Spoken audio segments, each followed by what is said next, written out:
So on August 26, 2021, like most people, you kiss your wife goodbye, you go to work, and you think it's going to be a normal day.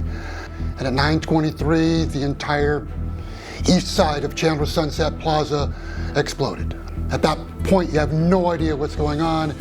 You just have to try to get out of there. We pulled up on scene, and I got a good view of the building.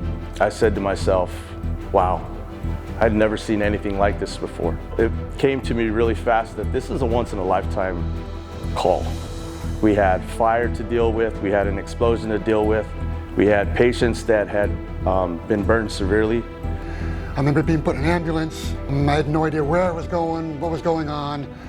I woke up 26 days later out of an induced coma, began my rehabilitation to get to where I am today.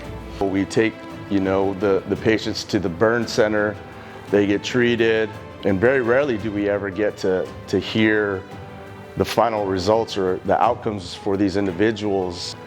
But I did receive a phone call from a good friend of mine, Chief Greg Reese from Tempe, and told me that he was friends with Mr. Jordan and put us in contact. I was able to come to this station right here in Desert Breeze, meet Martine and his unit.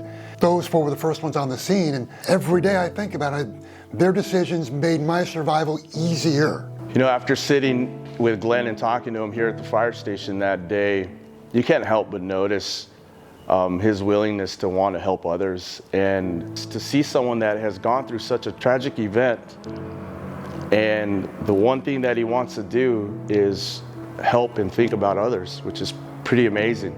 I figured me being a burn survivor, I could have much more of an impact, and I wanted to have a greater impact, give back, help other burn survivors. So while I was still at the hospital, my first interactions with the Arizona Burn Foundation, which I had no idea existed at that time, came while I was still in the hospital.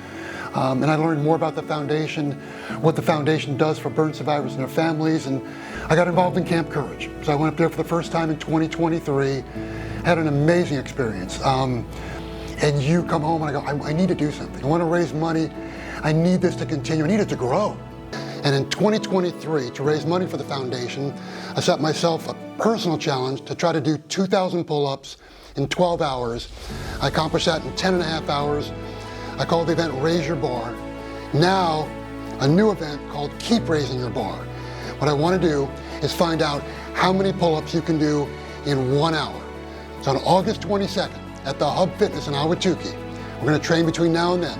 I have a 4-hour competition to help raise money for the foundation. Keep raising your bar.